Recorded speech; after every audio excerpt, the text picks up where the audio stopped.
Subscribe करें हमारे channel महर्षि मही आश्रम जमालपुर को और बेल आइकन क्लिक करें ताकि हमारी हर वीडियो सबसे पहले पहुंचे आप तक।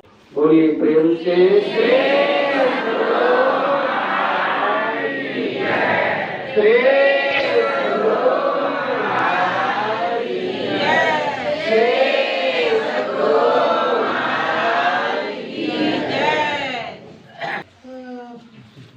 अव्यक्त रूप में सर्वत्र विराजमान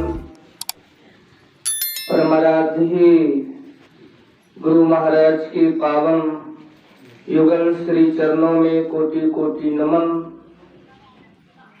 आज जिनकी जयंती मनाने के लिए हम लोग उपस्थित हैं, संत शिरोमणि रैदास जी महाराज के पावन युगल श्री चरणों में कोटि कोटि नमन। सम्माननीय सत्संग प्रेमी महानुभाव एवं सम्माननीय भक्तिमती माताओं बहनों सबों को नमन।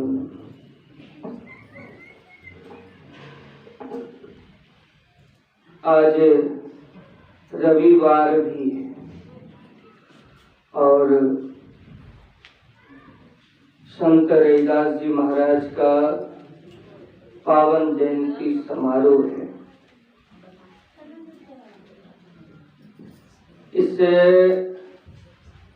छोटी सी कुटिया में इस बार कई संत महापुरुषों का जन्मोत्सव मनाया गया। नानक साहब, कबीर साहब, तुलसीदास जी महाराज, भगवान बुद्ध, बहुत सारे संत हैं, इनकी जयंती मनाए। क्यों? हमारे गुरु महाराज डंके की चोट पर कहे, जे पहुँचे ते कही गए, तिनके एके बात, सबे सयाने एक मत, तिनके एके जात। यानी हमारे गुरु महाराज ऐसा उद्घोष किए कि सब संतन की बड़ी बलिहारी। जितने संत हैं उनका इस संसार में बड़ा उपकार है। अगर संत नहीं होते तो संतों की अनुभव वाणी है कि ये संसार रहने वाला नहीं है। ये तो संत महापुरुष हैं और भगवान को अपने हृदय में प्रेम के धागे में ऐसे बसा करके रखे हैं, ये संसार टिका हुआ है। नहीं तो आग लगी आकाश में, चुई चुई गिरे अंगार, अगर न होते संत जन तो जल जाता संसार। बहुत माती कृपा। संत जो होते हैं कभी अपने लिए नहीं होते। किसके लिए होते हैं? उनका शरीर ही धारण होता है परोपकार के लिए, परमार्थ के लिए, उपकार के लिए। काल भुसुंडी जी महाराज कहते, पर उपकार वचन मन काया, संत सहज स्वभाव खगराया। संत जो होते हैं अपने लिए शरीर धारण नहीं करते। हम लोग अपने सुख के लिए, अपने स्वार्थ के लिए, अपने घर के लिए, अपने परिवार के लिए, अपने संबंधी के लिए दिन रात लगे रहते हैं। इसके लिए अयोध्या के संत पलटू साहब कहते हैं, माया ओ मोह में झूले, कुटुंब परिवार लखी फूले, पूछे धर्मराज जब भाई, बचन मुख नाही कही आई, पलटू दास लखी रोया, सुघर तन पाई के होया। सुंदर मानव शरीर को प्राप्त करके जिस कर्म को करने के लिए परमात्मा ने हमें भेजा, वैसा तो हमने किया नहीं। और उसी कर्म को बताने के लिए ऐसे संतों का अवतरण होता है। किस लिए होता है? तो ऋषि मुनि सब आते हैं समझाने के लिए। क्या समझाते हैं? कुछ तो समय निकाल गपशप करने के लिए हो जाए, गलती हो गई। कुछ तो समय निकाल हरि गुण, क्यों?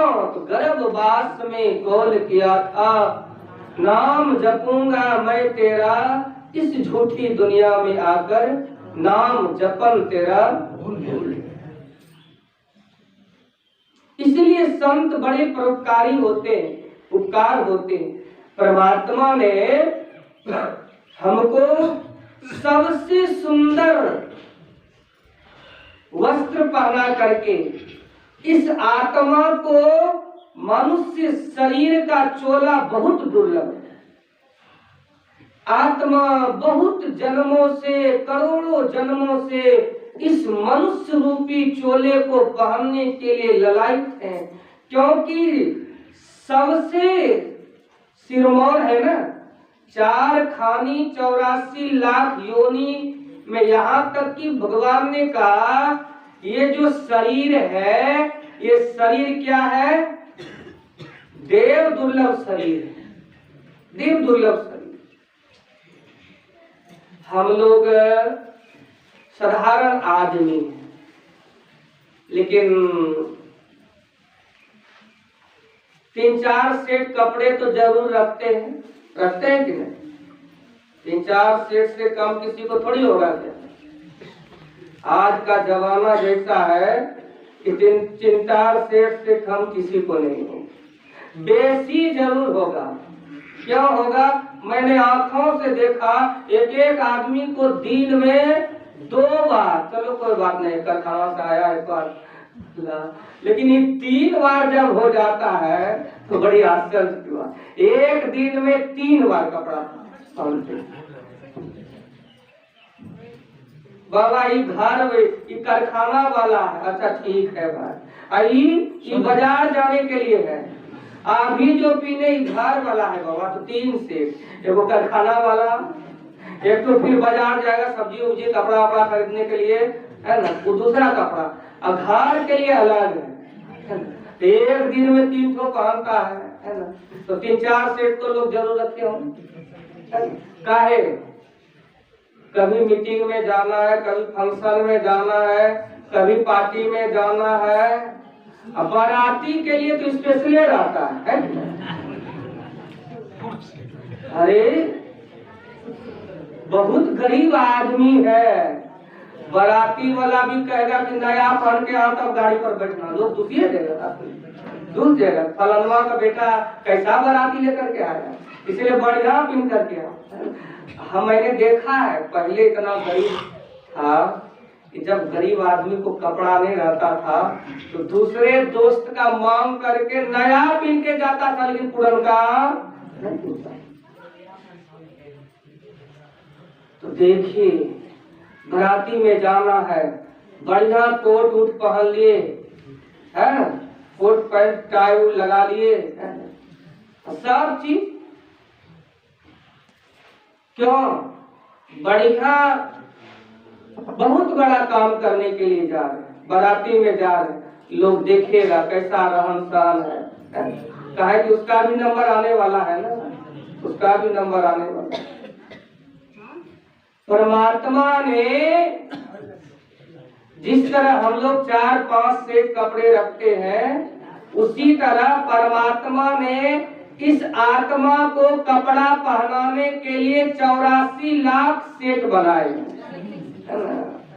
कपड़े न है, 84 लाख सेट है।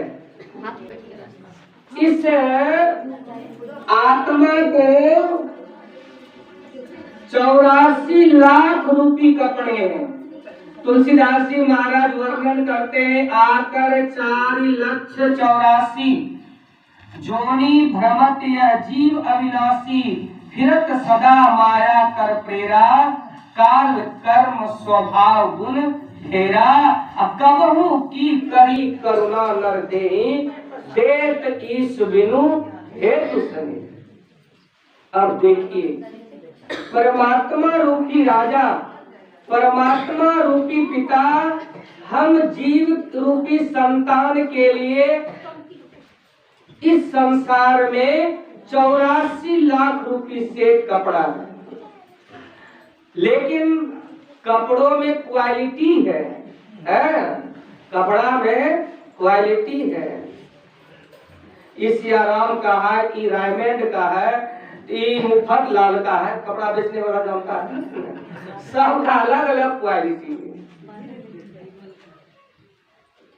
उसी तरह 84 लाख सेठ जो बनाए हैं सबका अलग अलग विभाग है। 4 खानी में 84 लाख सेठ है।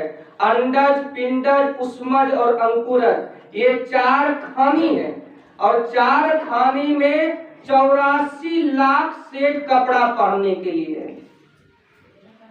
लेकिन सबसे सुंदर, सबसे उत्तम कौन सा सेठ है, कौन सा कपड़ा है? जिस कपड़ा को पहनने के बाद भगवान का दर्शन किया जाता है, जिस कपड़े को पहनने के बाद सारे भोगों से विमुख भी हो सकता है, सारे भोगों को लात मार देते हैं। ये मानव शरीर जो है ना, कर्म और योग दोनों के लिए, भोग दोनों के लिए, और देव दुर्लभ मानव शरीर है।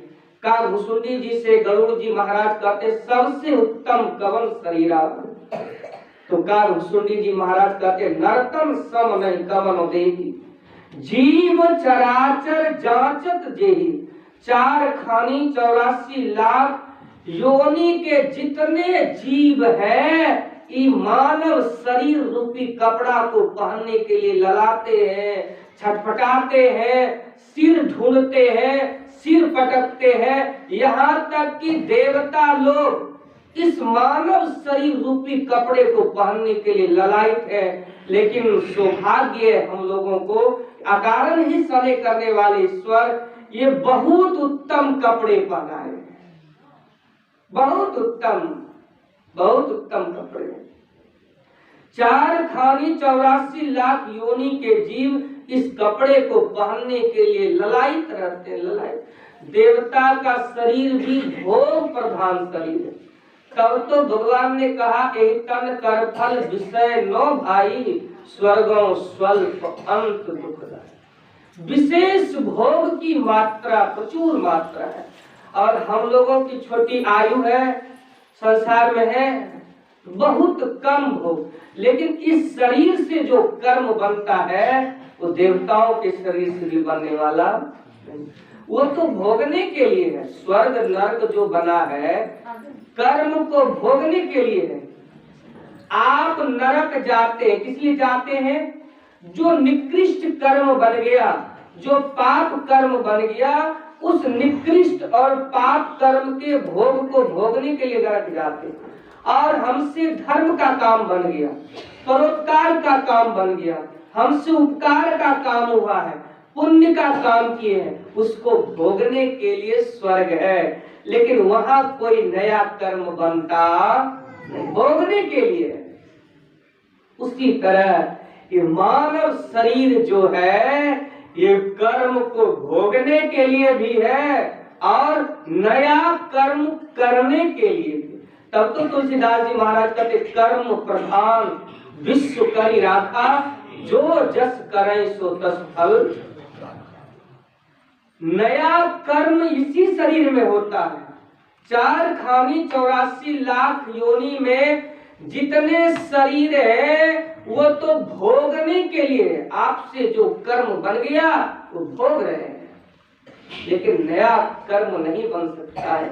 नया कर्म तो इसी मानव शरीर में हो सकता है। इसलिए मैंने आगे भी सुनाया था कि हमारे गुरु महाराज जो थे इनका नाम था राम नुग्रह लाल दास जी महाराज। लेकिन तुलसीदास जी महाराज रामायण की एक पंक्ति की दे धरे कर यही फल भाई, भजिए राम सब काम ब्याह। इस पर इन्होंने इतना मंथन किए कि पूरे मत दिए और मत करके सार परमात्मा को प्राप्त करके निर्वाण नजात ऐसा मोक्ष को प्राप्त किए कि रामानुग्रह लाल दास आज महर्षि मेही के नाम से जगत विख्यात हो गए। ये है ना, ये है। हम लोग तो सुनते ही हैं, समझते ही हैं, न जाने कितने जन्मों तक समझेंगे, लेकिन करने वाले की आज देखिए। इसलिए 4 खाने 84 लाख योनि में सबसे उत्तम सेठ है, सबसे उत्तम कपड़ा हमको भगवान पहना के भेजा है। इसलिए भेजा है बड़ा काम करने के लिए ना, उत्तम काम करने के लिए। कोई बहुत बढ़िया कपड़ा पहना हो, है ना, बहुत सज धज करके हो और वो निकृष्ट काम करे, शोभा देता है। एक बार एक राजा ने अपने मंत्री के काम को देख करके प्रसन्न हुआ, तो उनका जो दोसाला था, राजा जो दोसाला ओढ़ते थे, वो दोसाला मंत्री को पुरस्कार के रूप में दिया, गिफ्ट के रूप में दिया। उनकी काम की प्रसन्नता को देखकर मंत्री ने बुलाया और उनको पुरस्कार दिया। दूसरा जो सहायक मंत्री था वो देख करके खूब जला, इसको दिया हमको नहीं। परिणाम यह हुआ कि पीछे लगा रहा कि जैसे गलती करा कि इसका तुरंत शिकायत राजा के पास कर। वो देखते रहा। इसी तरह सर्दी का दिन आया, सर्दी का दिन था और मंत्री को सर्दी लग गई। पुरस्कार जो दिया, विशेष लगन से काम धंधा किया, स्वाभाविक सर्दी लग गया। तो संजोग से, है ना, जैसे राजमहल से बाहर से वो आ रहा था, राजमहल में सर्दी लग गया। उनके पास कोई कपड़ा नाक पोंछने के लिए नहीं था। वो राजा का जो बेशकीमती दोसाला था उसी में वो नाक पोंछ लिया। मंत्री तो पीछे सहायक मंत्री लगा था कि थोड़ा भी करो तब न देखो, तब देखो मत। वो टेप लिया, सिपाही से कहा देखो, सिपाही था दरवाजे पर, कहा देखो राजा कितना बेशकीमती दोसाला दिया है इसको ओढ़ने के लिए, और देखो इस दोसाला से कितना नीच काम करता है। इन्होंने सर्दी नाक का नेटा पोंछ लिया दोसाला। सिपाही से कहा जा मंत्री के पास, राजा के पास शिकायत करना। मंत्री गया कहने के लिए, दरबार में सिपाही को रखा जो दरबार में, महाराज आपका दिया हुआ बेशकीमती दोसाला का इन्होंने दुरुपयोग किया। क्या किया? तो थोड़ा सा है उसमें तेल उल दे करके लगा के बोल दिया, का नाक का नेटा पोछा। तो राजा का लग गया यार, हमारा बेशकीमती दोसाला में नाक का नेटा पोछा कहाँ मारा? सिपाही को बुलाइए, दबाइए। सिपाही से कहा महाराज प्रत्यक्ष है, प्रत्यक्ष है, का पूछिए उसी से। मंत्री को बुलाया गया, अरे मैंने अपना बेशकीमती दोसाला तुमको मैंने ओढ़ने के लिए पुरस्कार रूप में दिया, तूने हमारे दोसाला से बहुत नीच काम किया। क्या तुमने नाक का नेटा पोंछा? हाँ महाराज, कोई कपड़ा नहीं था, खोजा, नाक से पानी गिर रहा था, मैंने उसी से पोंछ लिया। का दोसाला उतार के रख, तू इस मंत्री के लायक नहीं। जिस राजा का दिए हुए कपड़े से तू नाक पोंछता है तो तू हमारा क्या सम्मान करे? नौकरी से निकाल। उसी तरह परमात्मा ने ये मनुष्य रूपी दोसाला बेशकीमती दिए हैं। यह मानुष तन अनमोल, देखो अंतर का पट खोल, लेकर ज्ञान तराजू तौल रे अभागा। यह मानुष तन है हीरा, मूर्ख समझे इसको हीरा, हमरा देखी देखी हो गए पीड़ा रे अभागा। इस मानव शरीर रूपी कीमती दोसाला से अगर परमात्मा का भजन नहीं हुआ, भगवान की भक्ति नहीं किए, संसार के विषय भोगों में डूबे रहे, जिस विषय भोगों को संतों ने बमन के समान परित्याग किया। जो संतन विषया तजी मूढ़ता ही लिपटाए, जो नर डारी बमन करत स्वान स्वाद सो खाए। जो संतन विषया तजी मूढ़ता ही लपटाए, जो नर डारी बमन करत स्वान स्वाद सो खाए। जिस विषय भोग में हम संसार के जीव बहुत लसके हुए हैं और लसकाने वाले हैं, तब तो सुखदेव जी महाराज गर्भ है ना, सुखदेव जी महाराज गर्भ से माया किया। सुखदेव आचार्य दुख के डर से गर्भ से माया। जिस संसार के विषय भोग को संत महापुरुष बमन के समान त्याग दिया। बमन का मतलब उल्टी कै। कोई आदमी भोज खा करके आया है ना, गया था रिसेप्शन में है ना, भोज खा करके आया, पूरी बुनिया सब्जी तड़का पुलाव पनीर रसगुल्ला दही बारा क्या क्या है ना, खूब खा लिया, खूब खा लिया। ऐसा खा लिया कि अनपच हो गया, कै करने लगा, कै कर दिया, उल्टी कर दिया। होता है कितना को देखिए, खाने खा करके आया, अनाप शनाप खा लिया, जितना खाने का नहीं दबा के खा लिया, तो परिणाम हुआ कि उल्टी करने लगा, उल्टी कर दिया। उल्टी किया तो जो आदमी उल्टी करता है उसको कितना घृणा होता है, बड़ी घृणा होता है। लेकिन कहीं कुतवा को अगर उस सुगंध चला जाए उल्टी का, दौड़ले दौड़ले आता है और उस कै को, उस उल्टी को स्वाद ले करके खाता है, स्वाद ले करके। पनीर खाया, मिले तो का पनीर, पुलाव खाया, कै कर दिया, स्वान स्वाद सो खाए। इसी तरह संत महापुरुष संसार के विषय भोगों को बमन के समान त्याग दिया। हम संसारिक जीव, जो विषय भोग जीव को संसार में ऐसे फंसा देता है दलदल में, उसको निकलना बड़ा मुश्किल होता है, मुश्किल हो जाता है। केशवपुर आश्रम में परम पूज्य बाबा भुजंगी दास जी महाराज पधारे थे।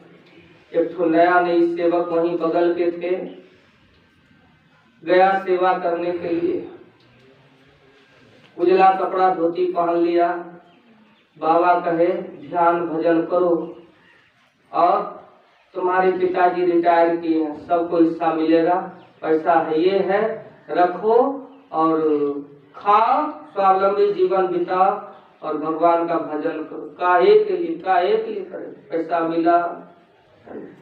कुछ दिन तो सेवा किया, अब बाद में संसार, बाबा कहे से दलदल ऐसा है, फंसोगे तो निकलना मुश्किल है। यहाँ मैंने आँख से देखा, हमको कहा बाबा इसको भुजंगी बाबा ध्यानाभ्यास में केशवपुर में बुला करके, जब झाल मूड़ी खाता था ना, जब पिता लगता था तो दुकान में जाके कहता था लाओ किशमिश मुंह साफ करेंगे। कहा क्या हुआ किशमिश से? अरे ब्रश से करो, कॉलगेट से करो। कहा नहीं, हम किशमिश से मुंह साफ करते हैं, है ना। वो किशमिश काजू से मुंह साफ करता था। हम लोग बैठे थे दो चार महात्मा, कहा यही है, नाम क्या बोलना है। परिणाम यह हुआ कि संसार के दलदल में ऐसा फसा दीक्षा लिया हुआ आदमी सब कर्म, खैनी बीड़ी सिगरेट। जब पारिवारिक टेंशन बढ़ गया तो पहले तो सब्जी बेचा, जब परिवार लात मार दिया रिक्शा चलाया, है ना। घर परिवार के लोग को आंख से देखता था, लेकिन जब कोई नहीं पूछता था तो टेंशन में शराब भी पीने लगा, दीक्षा लेकर। अब बाबा समझा दिए, है ना।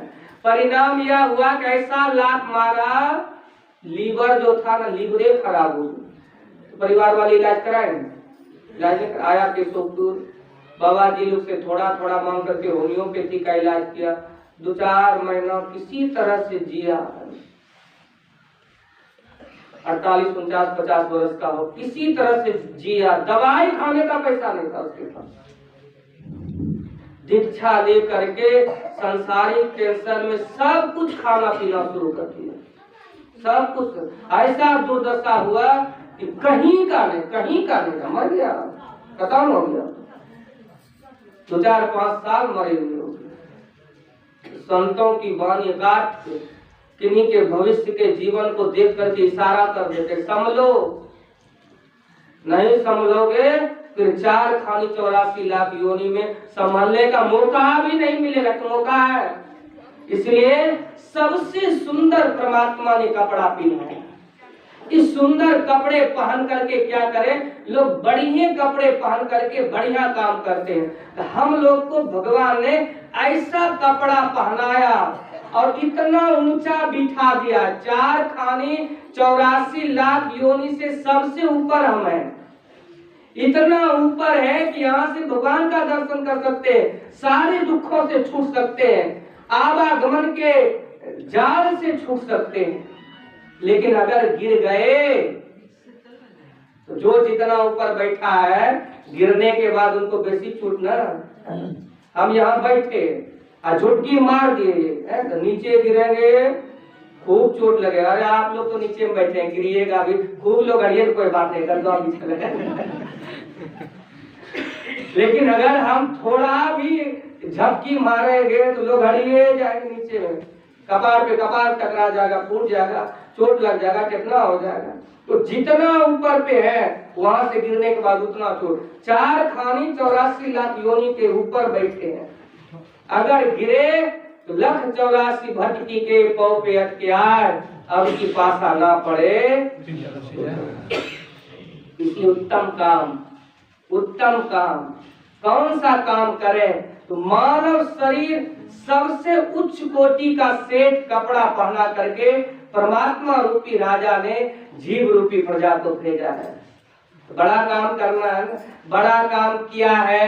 तो चरणदास जी महाराज कहते, मनवा राम की व्यापार, इससे बढ़ करके दुनिया में और कोई बड़ा व्यापार नहीं हो सकता। मनवा राम के व्यापारी, अब की खेप भक्ति की लाधी, वणिज की होते भारी। जो बहुत बड़ा व्यापार करता है, बहुत कमाने वाला है, उसको तो सुरक्षा भी चाहिए ना। मुकेश अंबानी है, कितना सुरक्षा घेरा में चलता है, बहुत पैसा है, बहुत धन, लेकिन उससे भी बड़ा व्यापार राम का है। ये सब व्यापार तो बहुत छोटा है, लेकिन सबसे बड़ा व्यापार मनवा राम के व्यापार। अब की खेप भक्ति की लाधी, वणिज की होते भारी, लेकिन 5 चोर सदा मग रोकत, इनसु कर छुटकारी। कैसे छूटेंगे?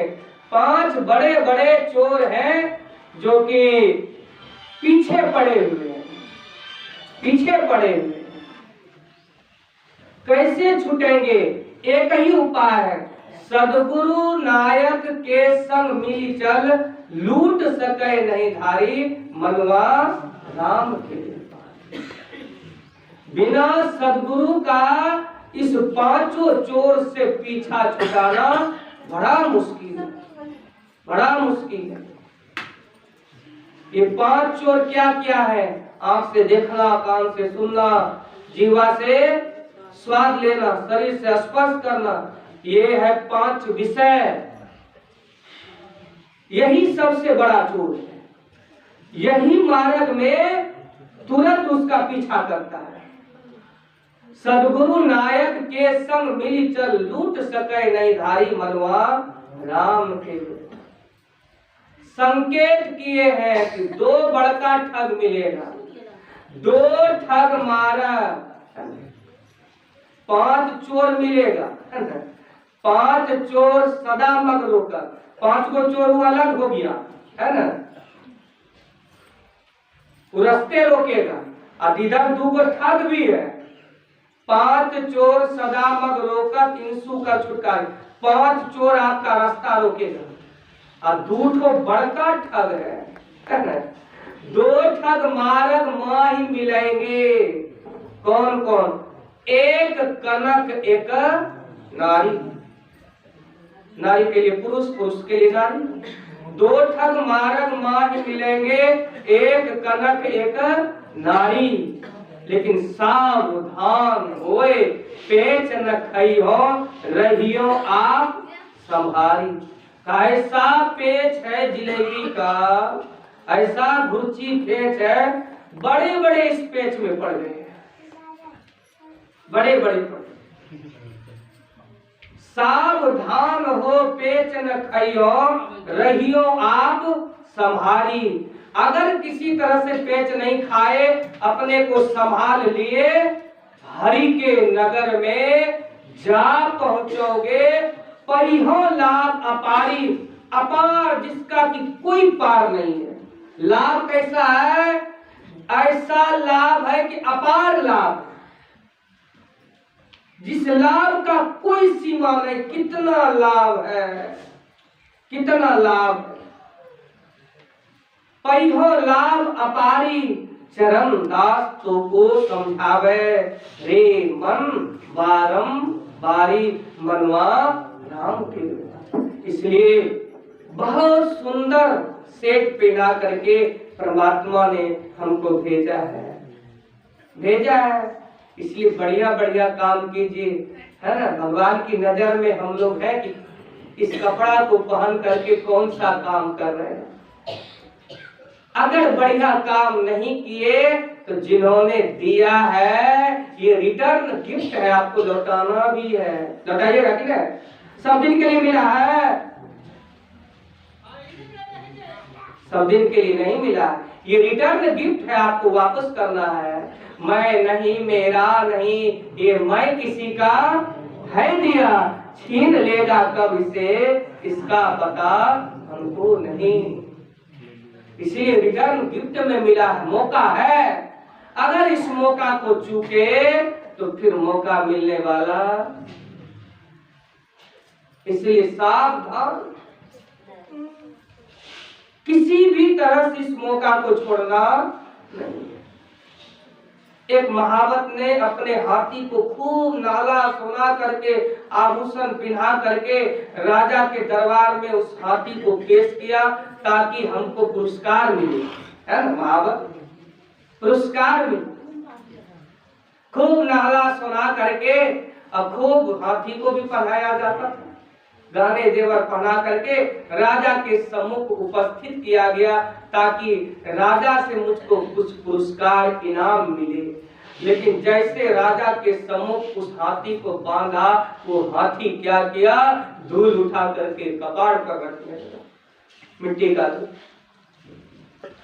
बड़ी आश्चर्य की बात, इतना सुंदर नाला धोला करके सम्मुख किया, ये धूल रख रहा है। तो संजोग से रहीम कवि उधर से जा रहे थे। राजा ने रहीम कवि को बुलाया, कहा ये हाथी इतना सुंदर है, महावत पुरस्कार के लिए इसको सामने किया, ये माटी क्यों रख रहा है। रहीम कवि ने कहा कि वो मट्टी खोज रही है, वो चरण धूलि ये हाथी खोज रहा है। जिस चरण धूलि से मुनि की पत्नी का उद्धार हुआ, वो रज ये हाथी खोज रहा है। कहीं वो रज मिल जाए जिससे इस हाथी शरीर से हम मुक्त हुए, वो रज खोज रहा है। जिस रज से अहिल्या का उद्धार हुआ, वही रज खोज रहा है। संजोग से थोड़ी देर के बाद एक महात्मा गुजरे। राजा ने कहा ये माथा पर मिट्टी क्यों उठा के रख रहा है, इतना सजा उजा करके इसको लाया गया, कारण क्या है। महात्मा जी ने कहा राज द्वारे बांधिया माथा धुनत गजनंद, मानुष जन्म कब पैहो भजियो परमान। ये तो माथा धुन रहा है कि किसी भी तरह से मानव शरीर प्राप्त करे जिससे भगवान का भजन करके सारे दुखों से छूट जाए, सारे दुखों से। न जाने कितने कितने शरीर को प्राप्त, न जाने कौन कौन से शरीर को प्राप्त की। पदावली पढ़ेंगे तो गुरु महाराज लिखते पशु पक्षी कृमि आदि योनिन में भरमो बहुबार हो, नर्तन अवही कृपा कर दिन हो, अब प्रभु करो। कहीं उबार नहीं हुआ, फिर 4 खाने 84 लाख में किसी भी शरीर में उबार होने वाला नहीं। इसलिए संत महापुरुष इसी तरह शरीर धारण करके आते हैं और संसार के लोगों को उपदेश देते हैं। आज रविदास जी महाराज का जन्म उत्सव है। सुबह के पाठ में सुने रविदास जी महाराज जन्मजात आगे जन्म में ब्राह्मण थे, लेकिन ऐसा कर्म बन गया जिससे नीच कुल। लेकिन भक्ति का संस्कार भक्ति बीज विंसय नहीं, जो जुग जाए अनंत ऊंच नीच घर जन्म ले तो उस संत के जन्मजात गुरु की आज्ञा की अवहेलना। कैसे? ये ब्राह्मण ब्रह्मचारी थे और गुरु की सेवा में रहते थे। इनके गुरु ने एक दिन में एक बार हर एक ब्रह्मचारियों को भिक्षा मांगने के लिए, आटा मांगने के लिए, लेकिन इनके गुरु जो थे वो भी ब्राह्मण कुल के थे। नीच कुल से भिक्षा लेना उस समय बड़ा पाखंड बात था, है ना? बड़ा छुआछूत था। तो जिनके गुरु के शरण में रहते थे तो आदेश था कि नीच जातियों से, नीच लोगों से भिक्षा आटा मांगने के लिए जाते, उनसे आटा लेना नहीं। परिणाम यह हुआ, मना किए थे किसी के घर से लेंगे तो ब्राह्मण के घर से ही लेंगे। ये गए भिक्षा मांगने के लिए, संजोग हुआ एक हरिजन कुल के गृहस्थ परिवार थे, उनको संतान नहीं था। किसी ने कहा कि साधुओं को भिक्षा देने से तुम्हारे ऊपर भगवान की कृपा होती, लेकिन उस समय तो छुआछूत का जात था कि हरिजन से तो कोई भिक्षा लेगा नहीं। परिणाम यह हुआ एक बनिया को तैयार किया, कुछ पैसा देते और पुत्र की कामना को लेकर, पुत्र की कामना के लिए एक बनिए को तैयार किया। बनिए से कहा जो पैसा लोगे लोगे, लेकिन ये ब्राह्मण जो आते हैं भिक्षा मांगने के लिए, किसी भी तरह से पटिया करके हमारे आटा को उसको दे दो ताकि मुझे संतान हो। संजोग हुआ एक दिन बारिश पड़ा और वैश्य के दुकान पर ये ब्राह्मण के शिष्य ब्रह्मचारी गए और पानी पड़ा था, कहाँ जाते? अब कहा नीच कुल से नहीं लेना, लेकिन बनिए का दुकान, वैश्य का दुकान था। गया और वो तड़प रहे थे, लेकिन उससे कभी आटा लिया नहीं। लेकिन आज बारिश पड़ रहा है, गुरुदेव तो नीच कुल से नहीं किए हैं, बनिया से तो मना नहीं किए, वैश्य कुल से। तो वहां जाकर के वो तो बनिया कितना बार प्रयास किए लेकिन इन लिए नहीं। उस दिन बारिश पड़ा, कहा महाराज कहाँ जाइएगा, आज आटा मिलने वाला आपको नहीं है, ले लीजिए आटा। आटा ले गया, उस आटे से भोजन बनाया गया, रोटी बनाया गया। रात में जब उनके गुरुदेव ने भोजन किया तो मन विचलित हो गया। पूछा कहाँ से आटा लाए हो? तो बनिए की दुकान से। वैसे कहा हो नहीं सकता है, हो नहीं सकता है। उस बनिए से जाके पूछो, बुलाओ, उसको कहो कि अगर नहीं सही बताएंगे तो गुरुदेव श्राप दे देंगे। डर करनी डर परम गुरु, डर पारस डर सार, डरत रहे सुबरे गाफिल खावे। कहा उनसे जाके कहो गुरुदेव को सच नहीं बताएंगे तो हमारे गुरु महाराज श्राप भी दे देंगे। जा तब पूछ करके आना। उनके शिष्य गए, कहा आटा लाए कहाँ से हैं, सही सही बोलिए, नहीं तो हमारे गुरुदेव कुपित होंगे तो आपको श्राप देंगे। तब हाथ जोड़ करके कहा कि आटा जो है उस हरिजन निसंतान हरिजन का है, हमको लोभ दिया, किसी भी तरह से इनको भिक्षा दे दो ताकि हमारे घर संतान की उत्पत्ति हो। और गुरुदेव गए, कहे ये तो हरिजन का आटा है, परिणाम यह हुआ कि गुरुदेव कुपित हो गए। बनिया को कुछ तो नहीं कहा, लेकिन उस शिष्य को कहा कि उसका आटा तूने ला करके खिलाया है, अब उस हरिजन के कुल में तुम ही को जाना पड़ेगा, क्योंकि उनके खानदान में, उनके भाग्य में संतान तो था नहीं, तुम ही को जाना पड़ेगा। अब तो ये रोने लगे, गिड़गिड़ाने लगे, कहा कोई बात नहीं है, जाओ, फिर तुम्हारे कल्याण के लिए संतों का अवतरण होगा, जाओ। परिणाम हुआ कि जन्म लिए नीच कुल में।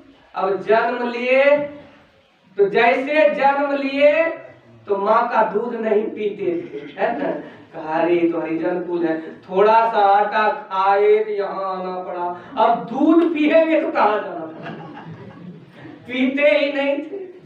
बड़ा फेरा हुआ, बड़ा फेरा हुआ। उस समय थे रामानंद स्वामी, कबीर साहब, रामानंद स्वामी, कबीर साहब और ये रैदास जी महाराज के एक ही गुरु थे रामानंद स्वामी।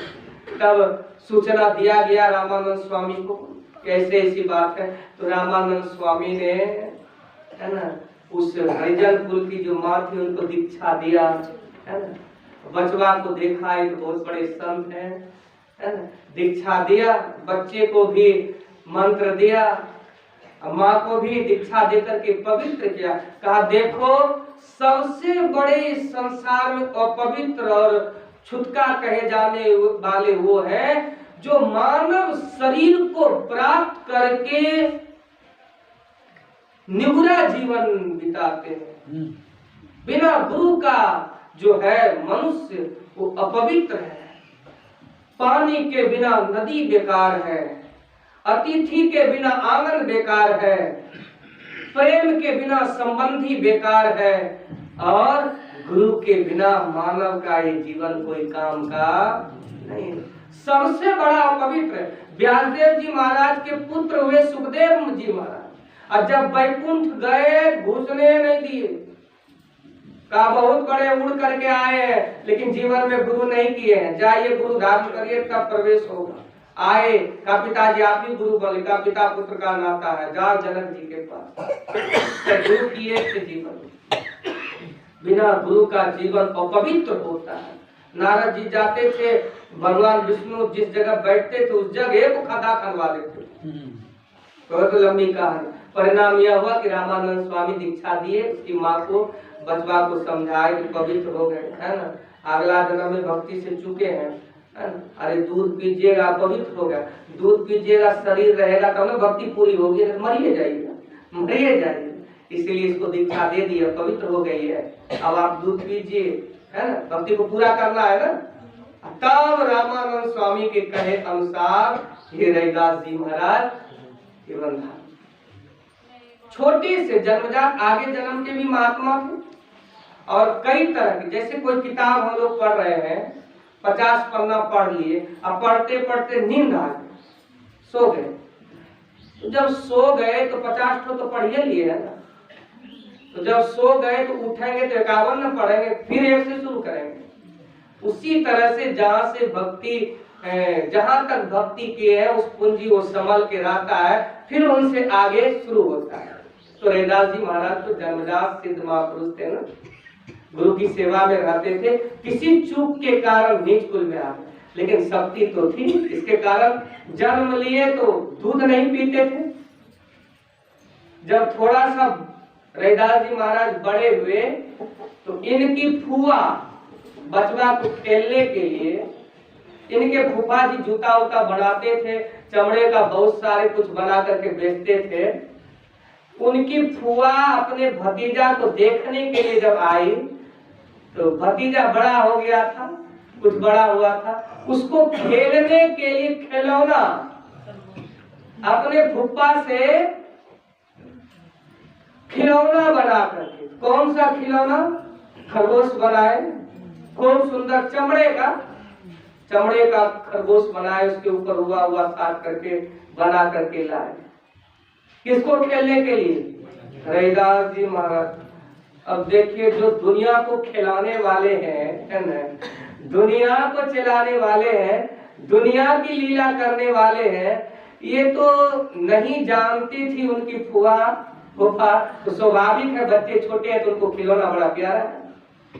फुआ जब आई मिलने के लिए तो चमड़े का जूता उता बनाती थी, निर्जीव चमड़े का खरगोश बना करके खूब बढ़िया से रूप रंग दे करके अपने भतीजे के लिए लाए रैदास जी महाराज। हाँ रैदास जी महाराज देखे तो बड़ा कौतूहल बस से उसको खिलावे, है ना, इधर उधर करे, बड़ा मगन रहे तो फुआ देख करके बड़ा खुश होती थी। खेलते खेलते रैदास जी महाराज ने बचपन काल में ऐसी लीला किए उस खरगोश को रखे जमीन पर, तो निर्जीव था, बोलता चलता नहीं था। अब रैदास जी महाराज उसको भुलाने के लिए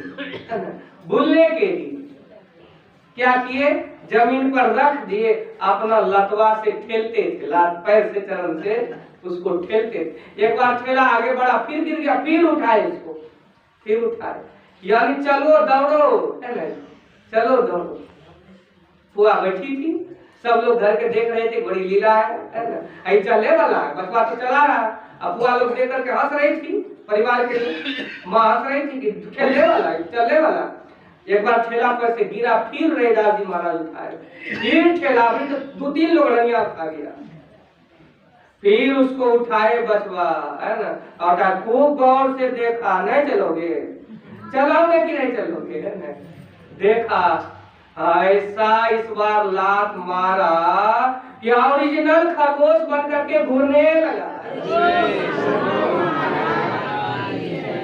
ओरिजिनल खरगोश बन गया, उस चमड़े का खाल का घूरने लगा, ओरिजिनल खरगोश बन करके। अब तो सब लोग देख के हैरत हो गया, ये कैसे वो खरगोश घर में घूरने लगा। घूरते घूरते आया, फिर उनकी गोद में बैठा, खेला। अब रैदास जी महाराज देख ली पोल खुल जाएगा, है ना, पोल खुल जाएगा। आए इस बार ऐसा देख ली, फुआ लोग हतप्रभ है कि चमड़े का खरगोश ओरिजिनल खरगोश कैसे बन गया। अब तो संशय हो गया, अब तो भ्रम हो गया, ज्यादा हिसाब किताब होगा। तो ऐसा लात मारे इस बार रविदास जी महाराज कि वो खरगोश घर से बाहर गया, अब बाहर जाकर के लुप्त हो गया, फिर दोबारा घर आया। ऐसे थे जन्मजात सिद्धि को प्राप्त किए हुए रैदास जी महाराज। बहुत बड़ी बड़ी आज के दिन जानते ही है कि गंगा माई ने सोना का कंगन दिए थे, प्रसिद्ध भी है कि मन चंगा तो कटौती में गंगा। हम लोग जाते हैं, भोरे ठंडा किया था, फिर भी लोग जाए हुए नहाने के लिए। बड़ी कथा प्रसिद्ध है, इस कथा को सब लोग जानते ही हैं, बराबर सुनते ही हैं। रैदास जी महाराज तो इधर उधर मन नहीं लगता था। परिणाम यह हुआ कि लहरताला जहाँ कबीर साहब को नीमा नीरू ने प्राप्त किया था, उसी लहरताला के किनारे जाकर के भगवत चिंतन में बैठा रहता था। घना जंगल था, भगवत चिंतन में बैठा था। एक दिन ध्यान करके उठा, लहरताला के किनारे रैदास जी महाराज देखा एक हिरण को शिकारी ने घेर लिया है, और वो शिकार जो है हिरण को अपने कब्जे में कर लिया। हिरनी थी, हिरनी। और अब वो हिरनी देख ली कि अब हमारा जान बचाना मुश्किल हो गया।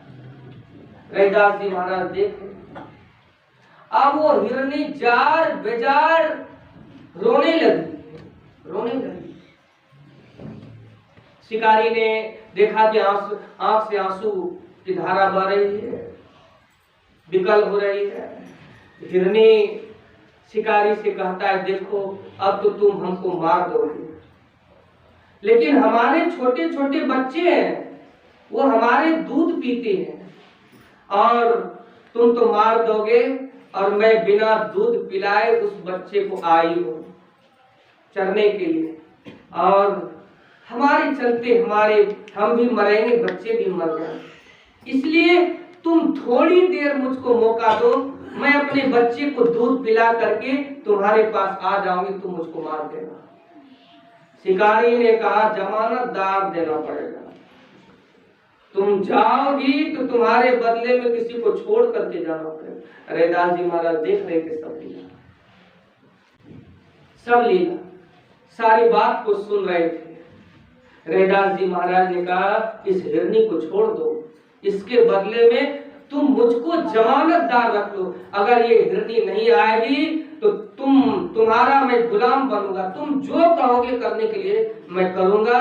लेकिन ये वचन दे रही है, इनके बच्चे छोटे हैं, ये दूध पिला करके आएगी, है ना, और दूध के बिना बच्चे भी मर जाएंगे। तो शिकारी ने कहा हमको जमानतदार चाहिए। तो रैदास जी महाराज ने कहा मुझको रख लो जमानतदार। संत तो ऐसे होते हैं ना, सब जीवों में उस भगवान को देखने वाले। सिया राम मैं सब जग जानी, करो प्रणाम जोड़ी जुबान। संतों की दृष्टि तो बड़ी पैनी होती है। द्रवित हो गए, वो हिरनी बहुत विकल होकर के रो रही थी, किस फेरे में मैं पड़ गया। परिणाम हुआ कि रैदास जी महाराज उस शिकारी का जमानतदार बन गए। कहा हम इसके बदले में तुम्हारे पास रहता हूँ, अगर नहीं आएगी तो तुम मुझको रख लेना, तू जैसा कहेगा मैं करूंगा। एक हिरनी को बचाने के लिए रैदास जी महाराज ने शिकारी का गुलाम बन करके बैठे। हिरनी बेचारी गई, हिरनी गई और बहुत उदास थी कि अब मर जाएंगे। अब महापुरुष बैठे, हमको लौट करके जाना भी है, लौट करके जाना है। बहुत मायूस होकर के अपने बच्चे के पास गए।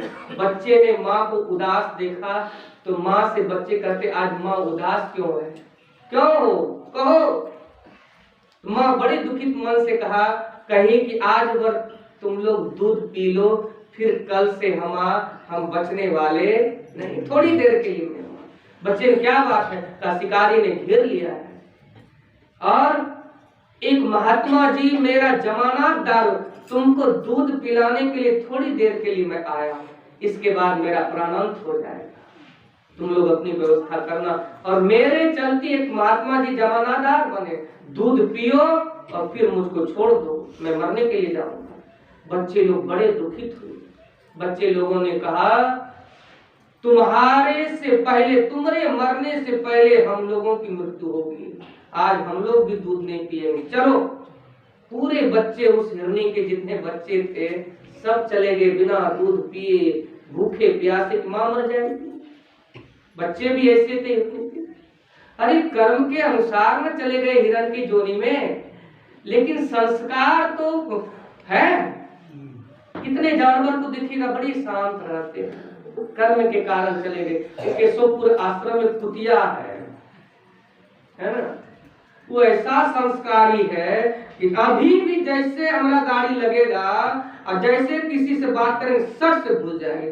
और आरती होग, आरती जैसे शुरू, आरती तक बाहर बैठ के सुनती है, आरती जैसे हुआ माँ आश्रम घुस के ऐसा नाचती है, जब तक उसको इलायची दाना का प्रसाद नहीं मिले, कोई कितनो मार दे उसको, किसी को काटती होती नहीं है। इधर उधर भंडारा उंडारा में भी मुंह ने मारती है, कोई प्रसाद छोड़ करके पूरी दे दे तो उसमें भी फेरा हो, उसको देखते रहती है। अभी भी नाचती होगी, ऐसी है, बड़ा संस्कारी।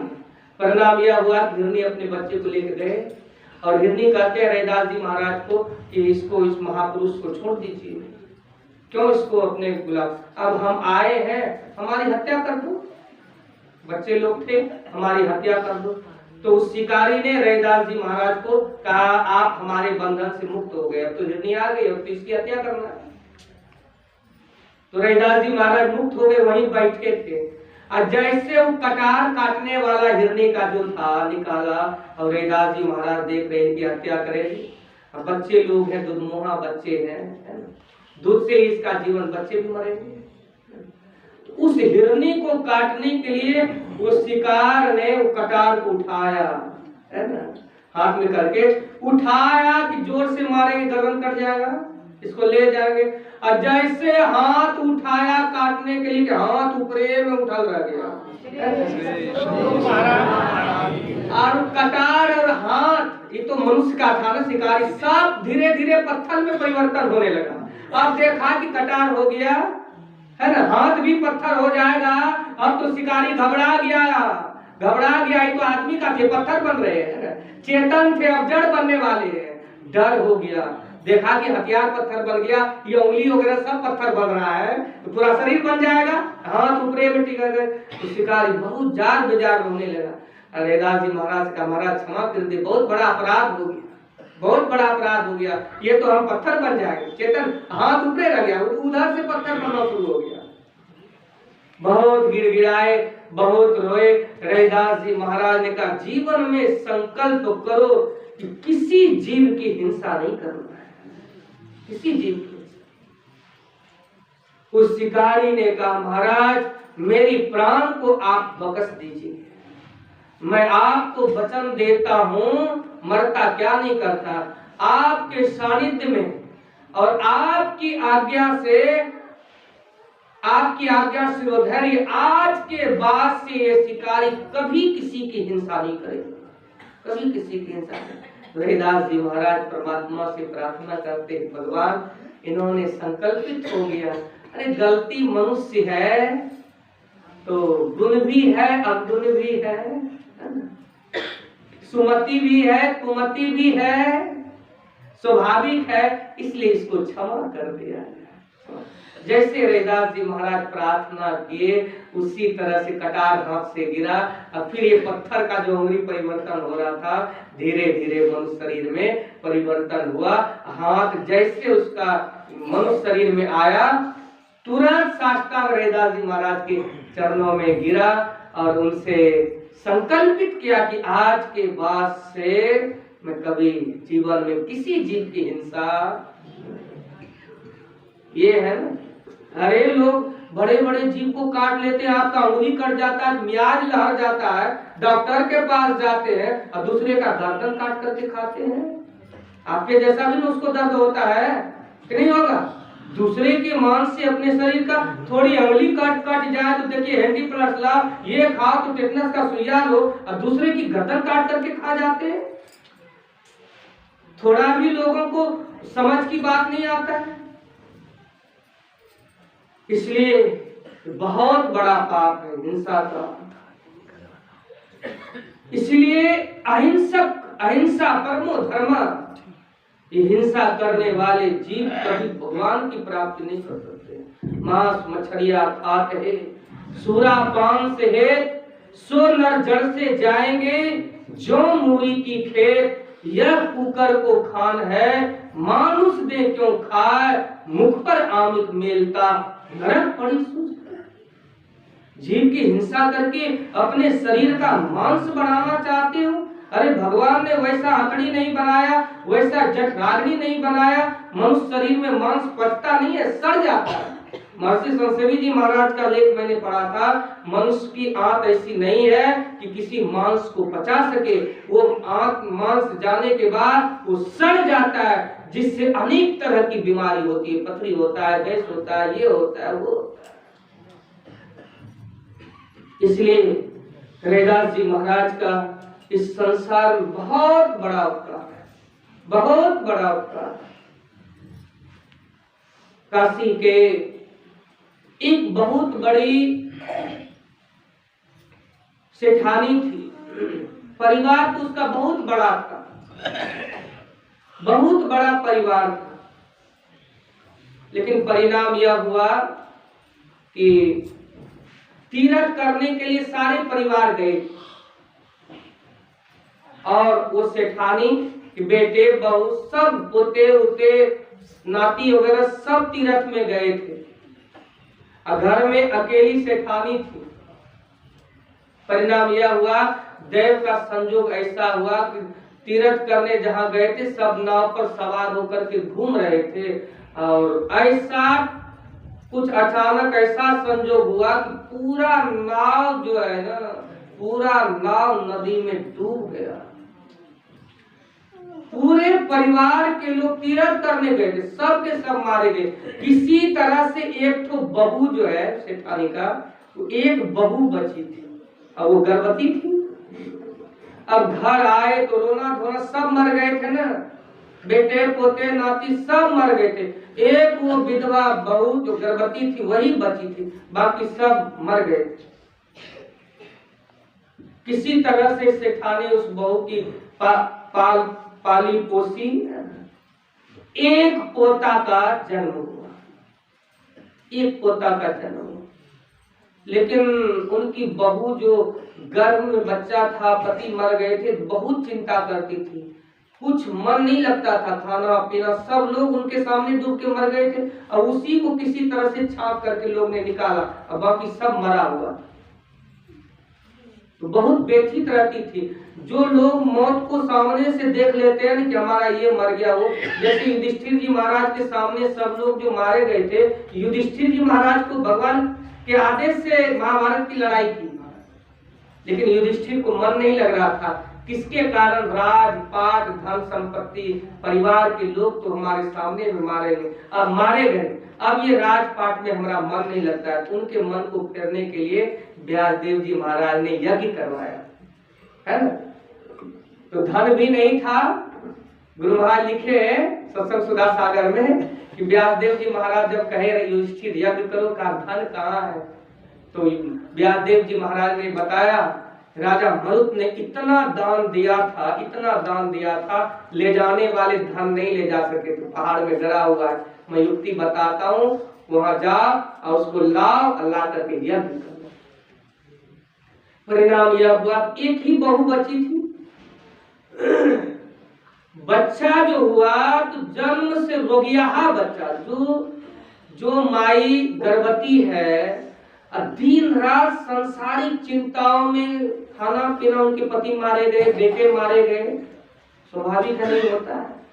तो संसारिक चिंताएं, टेंशन में जो रहती है, वो अस्वस्थ बच्चा है ना, अस्वस्थ बच्चा जन्म दिया, बच्चे से बीमारी। उनकी दादी जो सेठानी थी, बच्चे के बीमारी को ठीक करने के लिए बहुत सारा धन को जिधर तिधर, है, डॉक्टर को, वैद्यों को, धर्म के पीछे दान पुण्य, बहुत तरह का, कि किसी तरह से चिराग है हमारे खानदान का, किसी तरह से पोता बच जाए। लेकिन कहीं जाते थे, कोई वैद्य कहीं ठीक नहीं होता। बहुत तरह की पूजा पाठ में खर्चा भी किए, लेकिन सुधार नहीं। परिणाम हुआ कि एक किसी ने बता दिया कि देखो, तुम अपने बच्चे को ठीक करना चाहती हो, रैदास की कुटिया पर किसी तरह से लेते जाओ, अगर उनकी कृपा हो जाए तो तुम्हारा बच्चा स्वस्थ हो सकता है। किसी तरह से, है ना, बहू तो घर में नहीं, दादी को बड़ी चिंता, तो पोता को किसी तरह से घिसते हुए अधमरा बच्चा था, तुम्हारे संजोग ऐसा हुआ कि रैदास जी महाराज का पता पूछ करके, उनकी कुटिया का पता पूछ करके, अपने पोता को लेकर के दादी सेठानी, है ना, वो जा रही थी और काशी नगरी पहुंची। काशी की थी, रैदास जी महाराज के गांव का पता पूछे, वहां गए और जैसे आश्रम में उस बच्चे को लेकर के प्रवेश की, बचवे मर गया, मर गया बच्चा। अब तो एक पोता था कि ठीक क्या होगा, तो मरिए गया, मरिए गया। बड़ा दुखित हुई, जार बेजार रोने लगी। तो रैदास जी महाराज की पत्नी लोना बाई, है ना, आवाज गया कान में आई तो देखी, कहा देखो कि बच्चा किसी ने मुझको पता भेजा था, मैं बहुत आशा लेकर के आई तुम्हारे कुटिया में, लेकिन बच्चा तो मर गया। लोना बाई उसको कहा लाओ, तो बड़ी चिंता करेगी, गोद में लाओ।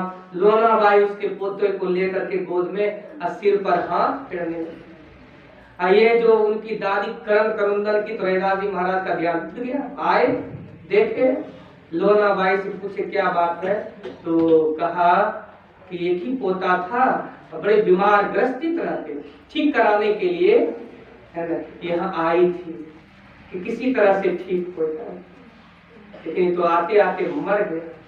रैदास जी महाराज तो बड़े चिंतित हो गए और बेचारी बड़ी जार बेजार होती गए। जिस कमंडल को अपने पूजा स्थली पर रखते थे, साधु का तो कमंडल है ना, गए रैदास जी महाराज और उस कमंडल को उठा करके लाए। लोनाबाई भी बड़ी दुखी थी कि एक ही पोता था। अपने गोद में लेकर के बच्चे के सिर पर हाथ रैदास जी महाराज गए कुटिया में और उस कमंडल को ले आए। ला करके उससे कमंडल से थोड़ा सा अंजुली का जल लिए, लोनाबाई से कहा इसका मुंह फाड़ो, थोड़ा मुंह फैला। जैसे किसी मरे हुए को अमृत प्रदान करते हैं, मर गया। साधु ऐसे संत थे रैदास जी महाराज, संतों की कृपा ऐसी है, पानी को भी अमृत बना करके दे रहे हैं, अमरता प्रदान कर रहे हैं। जैसे कमंडल का पानी चूरू में लिए, लोनाबाई से का मुंह फैला, और जैसे 2 बूंद उस बच्चे के जीभ पर पड़ा, वैसे बच्चा 2 बूंद जीभ पर पड़ते ही जीवित हो गया। काहे को बीमारी एकदम स्वस्थ, कोई रोग नहीं है न। दादी को सीधे हाथ पकड़ा, का दादी कहाँ आई? का यही महाराज जी की कुटिया। अरे तू तो मर गया। का है मरे? कोई कुछ है? देखो कुछ है? कोई बीमारी नहीं, इतना स्वस्थ हो गया है ना, खूब सुंदर हो गया पोता है ना। वो सेठानी रैदास जी महाराज के चरणों में गई, कहा महाराज मेरे खानदान का चिराग बच गया, इसीलिए आपने ही बचाया। और आज मैं आपको वचन देती हूँ कि आज के बाद से आप हमारे जीवन में आप जैसा उपदेश कहेंगे करने के लिए, मैं वैसा ही करूंगी।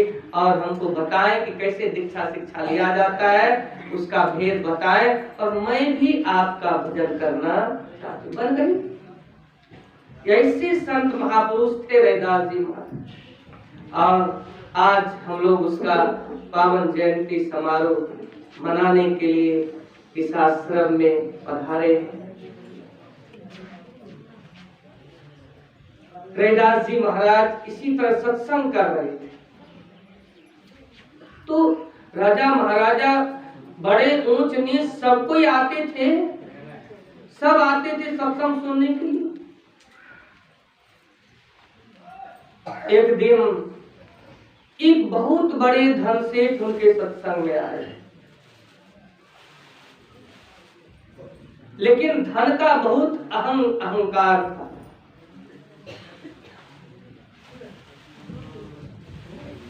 परिणाम यह हुआ कि जैसे सत्संग समाप्त हुआ तो रैदास जी महाराज प्रसाद बांट रहे थे, और उसमें वो सेठ जी भी थे। प्रसाद क्या बांट रहे थे?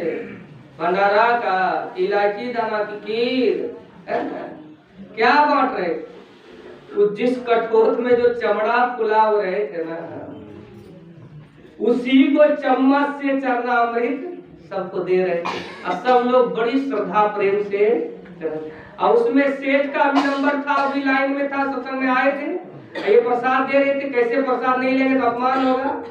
किसी तरह से सेठ गए, ये भी दोनों हाथ से चरणामृत, देख लिए चमड़ा पूरा देख लिए। जिस तरह नानक देव जी महाराज ने अंगद देव की परीक्षा ली, बेटे लोग कहते थे मैं बनूंगा, मैं गुरु गद्दी का अधिकार हूं, दूसरे गुरु है लक्ष्मी चंद श्री चंद जी महाराज, लेकिन कोई योग्यता नहीं थे। नानक साहब दोनों बेटे को अंगद देव साथ में है ना, और जंगल में एक मुर्दा पड़ा हुआ था। गुरु आज्ञा जो माने वही ना गुरु गद्दी के अधिकारी है। आज्ञा समूह सुसाइड से नानक देव जी महाराज गए और नदी किनारे एक मुर्दा रखा हुआ था। अपने दोनों बेटे से कहा जाओ इस मुर्दे को खाओ। लक्ष्मी चंद श्री चंद ने कहा बुढ़ापा में आपका दिमाग का क्या मुर्दा को खाएगा, मुर्दा को खाएगा, कहा मुर्दा को खाएगा। नानक देव जी महाराज ने अंगद देव जी से कहा अंगद जी गुरुदेव मुर्दा खाओगे? का गुरुदेव का आज्ञा हो, ये अंगद खाने के लिए तैयार है। नानक देव जी महाराज कहते आज्ञा हो गई। अंगद देव जी महाराज ने कहा कि गुरुदेव किधर से खाऊं, सिर की तरफ से खाऊं कि पैर के तरफ से खाऊं? कहिए, आप जिधर से आदेश करिएगा, ये आपका शिष्य मुर्दा आपके आज्ञा से मुर्दा खाने को भी तैयार, लेकिन आप आदेश कीजिए। और सब देख रहे थे, दोनों बेटा देख रहे। और जैसे गए, गुरुदेव ने कहा सिर के तरफ से खाओ, जैसे सिर के तरफ से गए अंगद देव जी महाराज खाने के लिए, एकदम शुद्ध घी का हलवा हाथ में लगा हुआ, अभी भी बढ़ता है, और पूरा नाक मुंह डुबा करके अंगद देव जी महाराज खा रहे हैं। नानक साहब ने कहा भले पुत्र हो, लेकिन योग्यता तुम्हारे में नहीं है। और दूसरे गुरु के अधिकारी अंगद देव जी महाराज ये रैदास जी महाराज बांट रहे थे, देखा सेब की चमड़ा फूलल पानी, है ना, तो किसी काम का नहीं है, देखने में घृणा आती है। जो थे, जो उनके सत्संग को श्रवण किए थे, बड़े प्रेम से ले रहे थे, देखने में चमड़ा का पानी है। जैसे नानक साहब ने दिखाया कि मुर्दा है, लेकिन वो तो शुद्ध घी का एकदम हलवा था। बाद में बेटा लोग बड़ा पछताया। तो जैसे सेठ आया तो वही उठा करके चम्मच से चरणामृत सेठ ले तो लिया, लेकिन मुट्ठी बांध करके पूरे पीछे ले करके धोती में उसको पोंछ लिया, पिया नहीं। और जब घर गया नहीं पिया, घर गया, वो धोती जो है जहां पोछा था ऐसा दाग लग गया, बढ़िया सेठ कीमती धोती पहन करके गया, ऐसा दाग लग गया कि एकदम बेकार हो गया, पहनने लायक नहीं। अब बेशकीमती धोती था, करे क्या? एक तो कुष्ठ आदमी भीख मांग रहा था, उसके शरीर में कुष्ठ रोग था और भीख मांग रहा था। हाथ के उंगली सिकुड़ गए थे, हाथ में पूरा कुष्ठ रोग था, सिकुड़ गया। सेठ गए और उसी भिखमंगा कुष्ठ रोगी को बेशकीमती धोती ले जाकर कहा, देख देता तो मैं तुमको नहीं, है ना, देता बहुत कीमती धोती है, बहुत कीमती धोती है, लेकिन थोड़ा जो दाग लग गया है ना, इसी के कारण मैं तुमको भेंट में दे रहा हूं। अब तो भिखमंगा जो सोचा कि इतना कीमती धोती अब दाग लगा तभी दिया, इस दाग के कारण हमको ये पुरस्कार में मिल रहा है। तो जैसे धोती जो दान में दिया ना, पहले उस दागे को कुष्ठ रोग ने प्रणाम किया कि तुम्हारे चलते ही हमको धोती जो है सेठ दे रहा, नहीं तो देने वाला नहीं था। जैसे उस दागे को प्रणाम, इस बेशकीमती धोती मिला कैसे? तो दाग के कारण मिला, दाग नहीं रहता तो सेठ देने वाला बोल भी दिया। जैसे उस कुष्ठ रोगी को सेठ ने उस बेशकीमती अपना पहना हुआ धोती दाग के कारण दिया, तो कुष्ठ रोगी वाला जो था पहले उस दागे को प्रणाम किया, तुम्हारे चलती धोती मिला, तो जानता नहीं था। और जैसे उस दाग जो लगा था, जैसे कपाड़ में सटाया कि पूरा कुष्ठ रोगी खत्म हो गया। सेठ सामने में खड़ा था, अब देखा कि कपाड़ में सटाया, पूरा चंदा स्वस्थ उंगली हो गया, एकदम खूब सुंदर नवजुवक बन गया, इसका तो कुष्ठ रोग खत्म हो गया, लेकिन सेठ कुष्ठ रोग हो गया, इसको पकड़ लिया, हाथ सट गया, सिकुड़ गया। भले बेशकीमती कपड़ा था, लेकिन खून पीव से इसके कपड़े सट गए। अब तो सेठ एकदम उनका तो ठीक हो गया, इसी को प्रसाद, संतों की प्रसाद का अपमान कर दिया, अपमान कर। परिणाम यह हुआ, पूरा कुष्ठ रोग, बहुत इलाज किया, बहुत कुछ किया, लेकिन बाद में जाकर के पता चला सेठ को इसी के कारण हमारा बीमारी हुआ, जितना इलाज कर रहे हैं उतनी बीमारी हमारी बढ़ रही है। अंत में किसी ने कहा, डॉक्टर ने, कि आपको इलाज बीमारी है, बीमारी बढ़ते जितना इलाज करते बढ़ती जाती है।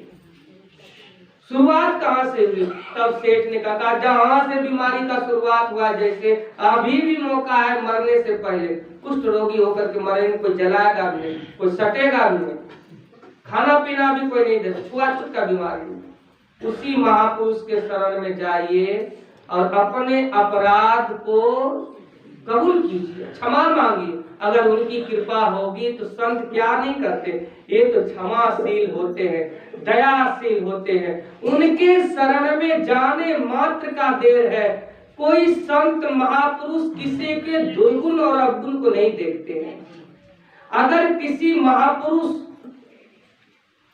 किसी संत किसी के दुर्गुण को देखेंगे, अवगुण को देखेंगे, अजामिल का उद्धार नहीं होता, सबरी का उद्धार नहीं होता।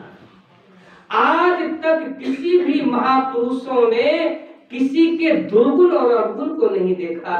उन्होंने क्या गुण वाला काम किया है, कौन सा पुण्य का काम किया है, उसी को देखा है। संत रैदास जी महाराज के चरण में सेठ जी गए, जा करके कहे, महाराज आपकी प्रसाद का अपमान का ये बहुत बड़ा सजा है, महाराज कृपा कीजिए। तो रैदास जी महाराज ने देखा है ना कि आज है ना ये इनके अपराध को, अपने अपराध को स्वीकार करने के लिए आए। तो रैदास जी महाराज ने कैसा कीजिए, कुछ दिन तक हमारे आश्रम में रह करके सत्संग कीजिए और जो मैं आपको प्रसाद दूं उसका सेवन कीजिए। कहा महाराज, बहुत कुछ था, अलग में रहता था, सत्संग सुनता था।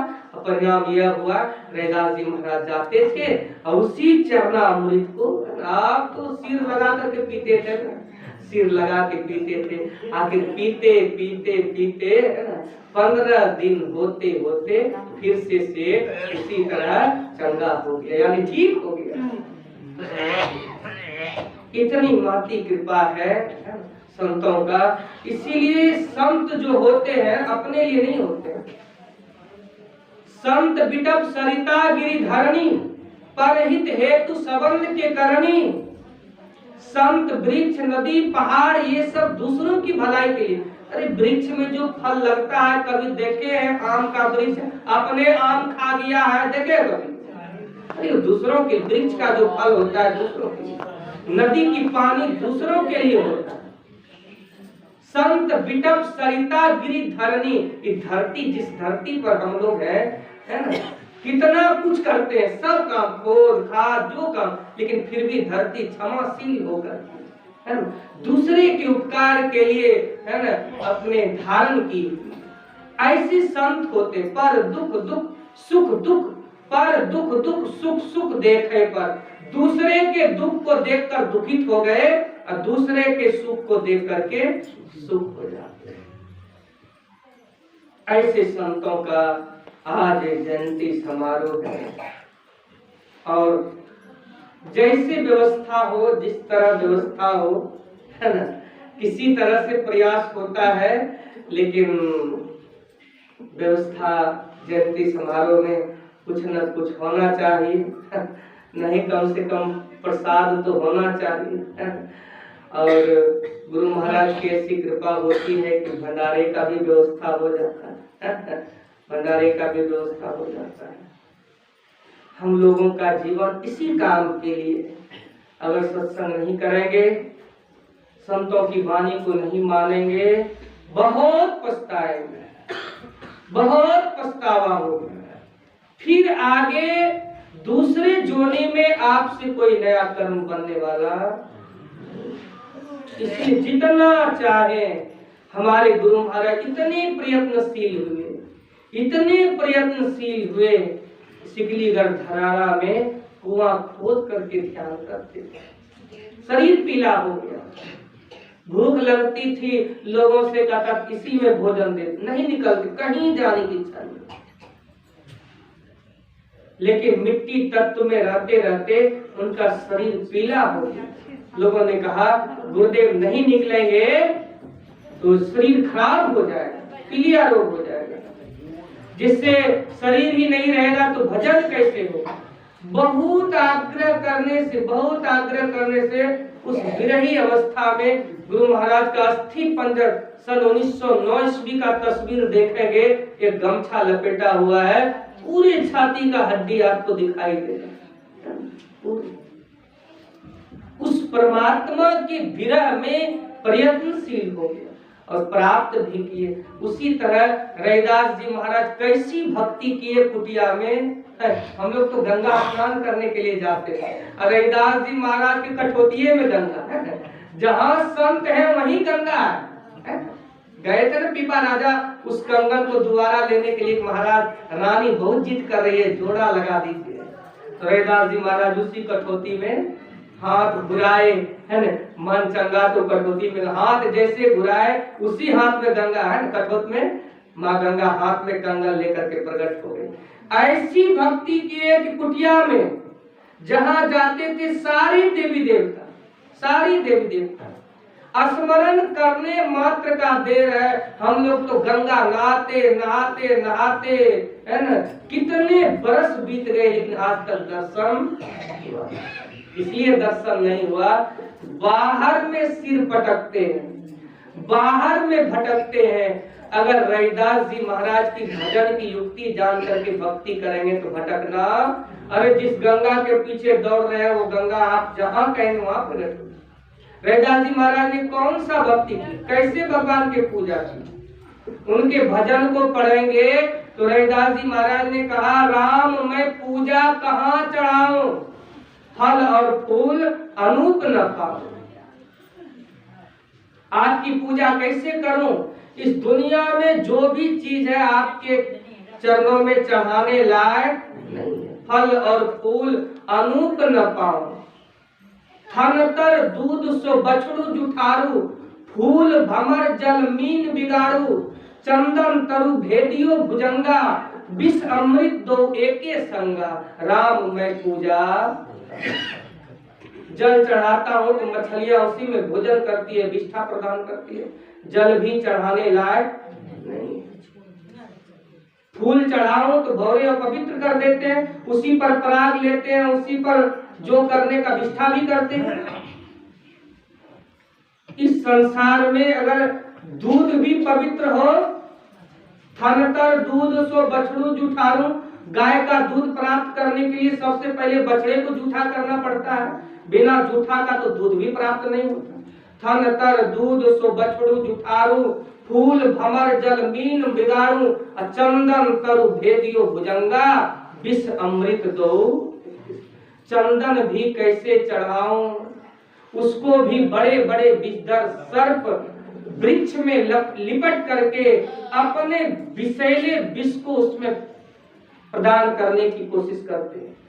चंदन तरु भेदियो भुजंगा, विष अमृत दो एके संगा। इसलिए दुनिया में कोई भी चीज आपके चरणों में चढ़ाने लायक नहीं है। कैसे पूजा करें जिससे आपकी प्राप्ति हो, पढ़िए रैदास जी महाराज ने कैसे पूजा की, कैसे भगवान को प्राप्त किए, कैसे गंगा माँ प्रकट हो गई कुटिया में। तो रैदास जी महाराज ने क्या कहा, मन ही पूजा, है ना, क्या कहे, मन ही पूजा, मन ही धूप, मन ही सहज स्वरूप। मन ही पूजा, मन ही धूप, मन ही सेव सहज स्वरूप, पूजा अर्चना न जानू तेरी, कह रैदास कवन गति। यानी मैं बाहर में जल फूल बेलपत्र पान फूल ये सब चढ़ाना नहीं जानता हूँ। कैसे पूजा करता हूँ, बस मन से आपका सुमिरन करता हूँ, है ना, मन से आपका सुमिरन करता हूँ। मन ही पूजा, मन ही धूप। जिस मन से आपका सुमिरन करता हूँ उसी मन से आपका ध्यान करता हूँ, है ना। अब कैसे छूटे राम रट लागी, प्रभु जी तुम चंदन हम पानी, जाकी अंग अंग वास समान। काशी के कुटिया में रैदास जी महाराज जूता बनाते, कितना तो 2 जोड़ी, एक जोड़ी घर परिवार के लिए और एक जोड़ी साधु संत के लिए। इस साधु संत की सेवा के लिए तो पिताजी ने उसको अलग कर दिया, जा, है ना, उधरे लगा रहता है, जा तुमको पत्नी सहित अलग कर देते। आज जो जीवन उपदेश का पाठ हुआ, रैदास जी महाराज का मन दुनिया में नहीं लगता, उनको कुछ भी होता था, साधु संत से बड़ा प्रेम था, उसको कुछ पहना देता था, उसको कुछ खिला देता था। वो जो बोलते थे बैठ के सुनते, पिताजी देख करके बड़ा जलता घूमता था कि ओकरे पीछे वही देगा खाई देगा वही। और उसी के पीछे अरे शादी हो गया, परिवार के लिए सोचो, माँ बाप बूढ़ा हो गया, उसके लिए सोचो। लेकिन रैदास जी महाराज तो संत थे। जब पिताजी ने देखा कि उधरे मन लगा के रखता है, कमाता भी है तो उसी में खर्चा करता है उसी में लगाता है, क्या कि अलग कर दी, जो अलग हो जो अलग है अलग कर दिए थे। फिर भी 2 जोड़ी जूता, पिताजी का जो रोजगार था, 2 जोड़ी जूता बनाते थे, एक जोड़ी में संतुष्ट करते थे और एक जोड़ी को दान करते थे, एक जोड़ी को दान करते थे। इतने गरीबी इतनी थी, सुबह के जीवन उपदेश में पाठ में स्वयं भगवान महात्मा का रूप धारण करके पारस मणि पत्थर लेकर के आए, कहा ले लीजिए, टेकुआ को सोना बना दिए कि पारस है। लेकिन रैदास जी महाराज ने कहा इसको हमको जरूरत नहीं है। भगवान ने कहा रख लीजिए, गरीबी दूर होगा। रैदास जी महाराज को बहुत जिद करता, रैदास जी कहते जब देने जाते ठाट में खोल दीजिए, है ना। अब फिर 1 महीना के बाद आए, का जैसे जूता सीता था वैसे सी रहा, पारस को चुरा लिया जो पाठ में हो रहा था। कहा रैदास जी महाराज काहे लिए चुराएगा, कहाँ है? तो भगवान जो महात्मा के वेश में थे, रैदास जी महाराज कहते हैं अरे जहां आप रखे होंगे वहीं होगा। तो भगवान गए कुटिया में जहां ठाट में खोसे थे, ठीक है देखे कि वहां धरले है पारस, है ना, धरले है। उसी समय भगवान ने भक्ति का आशीर्वाद दिया था रैदास जी महाराज, गोधन गज धन बाज धन और रतन धन खान, जब आवे संतोष धन सब धन दूरी। गुरु महाराज कहते हैं जगन्नाथ का विश्वास हो, फिर आस क्या करे, दृढ़ भजन धन ही खास हो, तरास क्या करे, वैराग युक्त अभ्यास हो, निराश क्या करे, सत्संग गढ़ में वास हो अब पास। असली धन प्राप्त हो गया कि नकली छूटने वाला। अरे छूट जाए सो माया साधु, और साथ जाए सो धन। संसार का जो भी धन है सब छूटने वाला तो माये न है, और साथ में जाने वाला जो है वही असली धन है। इसलिए कबीरा सो धन संचिए, जो आगे को हो शीश चढ़ाए गाठरी जात न देखा। उस धन को संचित करना चाहिए, जिस धन को संचित करने के लिए मीराबाई ने राजपाट कुल परिवार सबको त्यागे कि नहीं, और त्याग करके उस परम धन को प्राप्त की जो कभी खत्म होने वाली। इन्हीं की शिष्या थी रैदास जी महाराज की शिष्या, बहुत बड़ी संत है मीराबाई। कौन सा धन प्राप्त किए, पायो जी मैं तो राम रतन धन, वस्तु अमोलक दी मारे सदगुरु, कृपा करी अपनायो, जन्म जन्म की पूंजी पायो, जग में सबे खवायो, खर्चे नहीं को चोर न लेवे, दिन दिन बढ़त सवायो, सत्य की नाव खेवटिया सदगुरु, भव सागर कर आयो, मीरा के प्रभु गिरधर नागर, हरक हरक जस गायो। पायो जी मैं तो,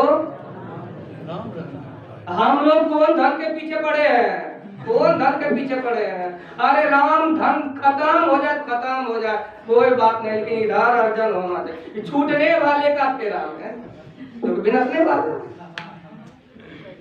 जो छूट जाएगा उसी के पीछे पड़े हैं। इसीलिए संत महात्मा कहते हैं जो साथ जाने वाला है उस धन को प्राप्त करो, तो मरोगे तो फिर मानव शरीर मिलेगा, नहीं तो मिलने वाला। किसी 4 खानी 84 लाख योनि में किसी शरीर से भगवान का भक्ति होने वाला, सब काम हो जाएगा लेकिन भक्ति होने वाला। इसलिए मानव का ही एक ऐसा शरीर है, देवता का भी शरीर नहीं है भगवान की भक्ति करने योग्य। मानव का ही एक ऐसा शरीर है जो भगवान की भक्ति करके निर्वाण नजात मोक्ष को प्राप्त करे। इसलिए भगवान ने बड़ा सुंदर मौका दिया।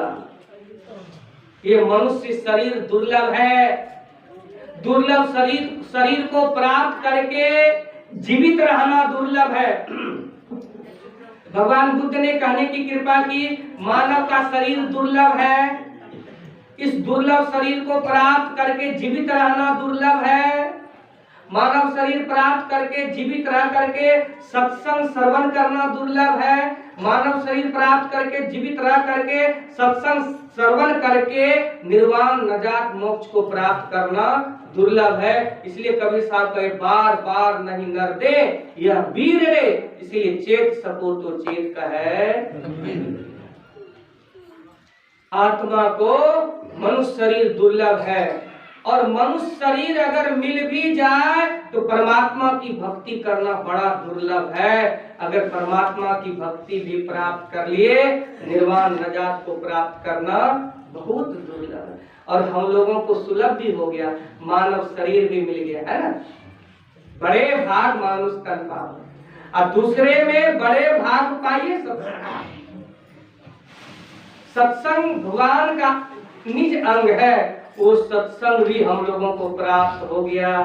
अब है करने की जरूरत। सुनी समझाई जन मुदित मनो, मत जाहि अति अनुराग, तब कहते लहाई चारि फल अछत तनु साधु समाज। इतना जो व्यवस्था होता है धर्म के ज्ञान को सुनाने के लिए, है ना, इसके लिए बहुत व्यवस्था किया जाता है। सत्संग का व्यवस्था किया जाता है, भोज भंडारा का व्यवस्था किया जाता है। किसी भी तरह से लोग सुने और जो धर्म का वास्तविक ज्ञान है उस ज्ञान को धारण करके थोड़ा थोड़ा भी करे तो मानव जीवन में बहुत बड़ा लाभ है ना, बहुत बड़ा लाभ। इसी के लिए सारा व्यवस्था है ना। साधु महात्मा किसी को कह करके कि भाई जयंती है कुछ मदद कर दीजिए, है कुछ करिए, ताकि जयंती के बहाने धर्म का ज्ञान हो, लोग सुने समझे और संत महात्मा जिस रास्ते पर चले हैं उस ज्ञान को प्राप्त करके ध्यान भजन करें,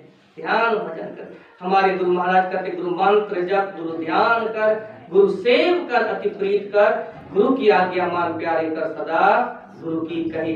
इसके लिए हमारे गुरु महाराज दो प्रकार का सत्संग बताए, धर्म कथा बाहर सत्संग। इस सत्संग को बाहर में खड़े होकर के गपशप करते हुए है न किसी भी तरह से सुन सकते हैं, कर सकते हैं, लेकिन आंतरिक सत्संग जो है ध्यान रखूंगा, सावधानी के साथ, सावधानी के पूर्वक शरीर धड़ धड़ मस्तक सीधा करके सदाचार का पालन करके खूब मनोयोग पूर्वक सावधानी से किया जाता है। इसके लिए सदाचार का पालन करना हमारे गुरु महाराज उपदेश करते हैं। और जो रैदास जी महाराज भक्ति किए वही भक्ति गुरु महाराज ने की, है ना। गुरु महाराज वही बताते, गुरु मंत्र जप, गुरु ध्यान कर, मानस जप की क्रिया बताए। गुरु महाराज भी कहते हम भी जल फूल बेलपत्तर नहीं जानते हैं, इसलिए मूर्ति भी नहीं बनवाने दिए। नंदकुमार कोठी में गुरु महाराज मना करवाए, मूर्ति बनाओगे फिर लोग वही करेगा, जल चढ़ाएगा, टीका लगा देगा, फूल का पाठ चढ़ा देगा, है ना, जोन शो करेगा, है ना, फिर बाहरी पूजा पाठ शुरू हो जाएगा। यही तो जन्म जन्म से करते आए हैं, जिससे कि हमारा दुख मिटा नहीं। वो काम करना है जिससे कि दुख मिटे। इसके लिए गुरु महाराज बताए, मानस जप की क्रिया, मानस ध्यान की क्रिया, दृष्टि योग की क्रिया एक साथ बताई जाती है। इसमें पारंगत होने के बाद नारायण अनुसंधान की क्रिया बताती है। इसके लिए सदाचार का पालन करना है, पवित्र कमाई करना है, घर परिवार में रहना है, सबको देखना है ना, सबको देखना। इसके लिए गुरु महाराज के जहाँ रहे कमाए खाए, पवित्रता से जीवन बिताए, सदाचार का पालन करें और सत्संग ध्यान करें, यही लोग परलोक बने। यही गुरु महाराज का उपदेश है, समयानुसार आप लोगों की सेवा में सुनाया। बोलिए प्रेम से।